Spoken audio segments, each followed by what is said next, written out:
On breakfast and collard greens, I got what you need. If you want it, 'cause I'm a pimp girl. If you want it, Hey guys, welcome back to yet another episode of What's for Dinner here in Chanel's kitchen. Today I'm going to show y'all how I made these delicious tomato basil shrimp and grits. So let's just hop right on in.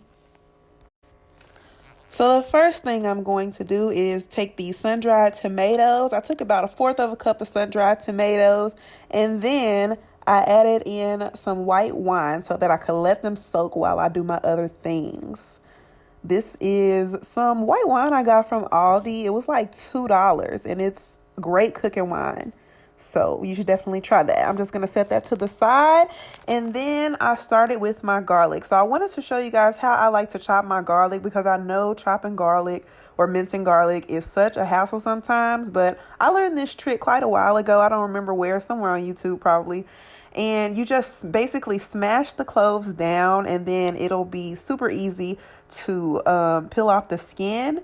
And yeah, like you can mince it up in no time. So basically you just take your knife, you press down on the garlic to smash it, and then you're able to just peel their skin right on off, and it makes it super easy to mince. And there you have it, minced garlic. So now I'm just seasoning up my peeled and deveined shrimp with some salt. I also went in with some black pepper, some garlic powder, of course, darling, and a little bit of chili powder. Chili powder is totally optional. Really, everything is optional except for salt and pepper. I also used some onion powder, and then some paprika, which is going to give our dish this nice deep red color. A little bit of cayenne pepper because I love spicy. You can omit this if you want. And some lemon pepper seasoning. All of these seasonings are optional again, except for salt and pepper. And then I am just going in with a couple tablespoons of olive oil, and I'm just giving everything a good mix to get everything well incorporated and combined.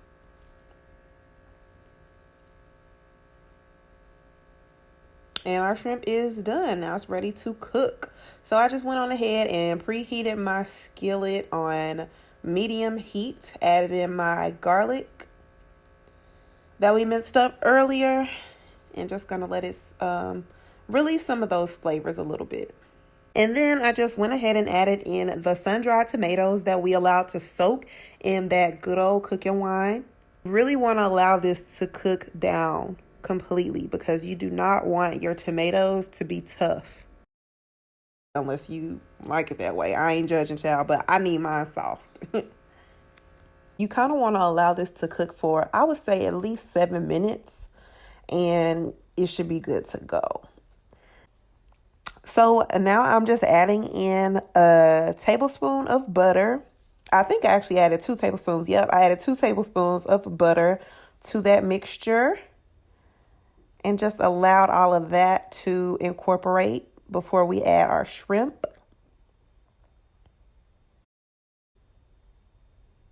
And now we're ready to add in our shrimp. So you can just add your shrimp, and we're going to cook it on both sides. Y'all know shrimp don't take no time. That's why it's really important to make sure your tomatoes are cooked before you add your shrimp. You want to make sure they're completely soft. If you need to taste it as you go, then do that. Ain't no shame. So here I'm just adding in some basil leaves. These are frozen. That's why they look like that, because I needed to get rid of them. So I had some frozen basil leaves. I just added into the mixture and allowed it to simmer down a little bit. So I went ahead and flipped my shrimp, and then I added in a little bit more cooking wine because I wanted this to be saucy, honey. And make sure you're using a dry white wine when you make this dish. You can use a dry red one as well, but that white one set it off. And I also just went in with a little bit more salt. Again, taste as you go, adjust to your taste. And yeah, once you see that the liquid has kind of thickened up a little bit, you know that your shrimp is done. Now let's get started on these grits, child. So I just took 2 cups of water and added it to a pan. I also went in with half a tablespoon of chicken bouillon powder. You can use chicken stock, whatever you have. This is just what I happen to have at the moment. And I just gave that a good mix. So I seasoned my water up first before I added my grits. I added some black pepper, some cayenne pepper, and that was pretty much it. And I just gave it a good mix and brought my seasoned water to a boil.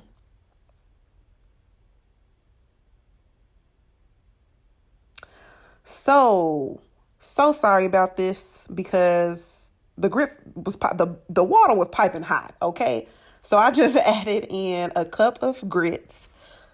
So I believe you use a 2-to-1 ratio for grits. And yeah, grits cook real fast, so this didn't take no time at all. So you just want to constantly be stirring and stirring and stirring because you don't want them to clump up. You can add more water as needed. And yeah, that's really all it is to it for the grits. So I'm just continuing to mix it up together, constantly stirring my grits. And after they're done cooking down, you just add in some heavy cream. I think I probably used about a cup of heavy cream total. Um, because the grits was a little chunky, honey. They was a little chunky. We don't like that. We want them creamy. We want them nice and creamy, but still thick. So then I'm just going in with some Parmesan cheese. And I also added in some goat cheese. Y'all, this was so freaking amazing. And you just want to give everything a good little mix, around. Make sure that cheese is nice and incorporated into your grits, child. My cup runneth over with grits. Hallelujah. I know that's right, child. And I just went in with 2 tablespoons of butter to my grits. And I also ended up adding a little bit more heavy cream to get that perfect consistency that I love from grits. And y'all, these came out so freaking delicious. If y'all try this, please let me know. Because if you like shrimp and grits as much as I do, you're going to love this dish, I promise. That's all for the grits, Pooh. Let's get into this assembly process. Let's get into it. So I'm just adding these deliciously amazing Parmesan goat cheese grits. And then I'm topping that off with that good old shrimp, trying to make the plate look pretty. Got to wipe down where needed, etc. and so on and so forth. And then I'm just topping everything off with some fresh basil. And that is really it. Y'all, look how good this looks, bruh. Like, if you like tomatoes, if you like basil, if you like shrimp, if you like grits, if you like goat cheese, if you like Parmesan cheese, this is the dish for you. I promise. It was so freaking good. If y'all try this, please let me know. Subscribe to my channel for more of this delicious content. And yeah, that's all, folks. I hope y'all enjoyed. I love you guys. Thank you so much for your support. And deuces. Whoa, whoa. Oh, yeah. And be sure to keep up with me on social media, you guys. Bye.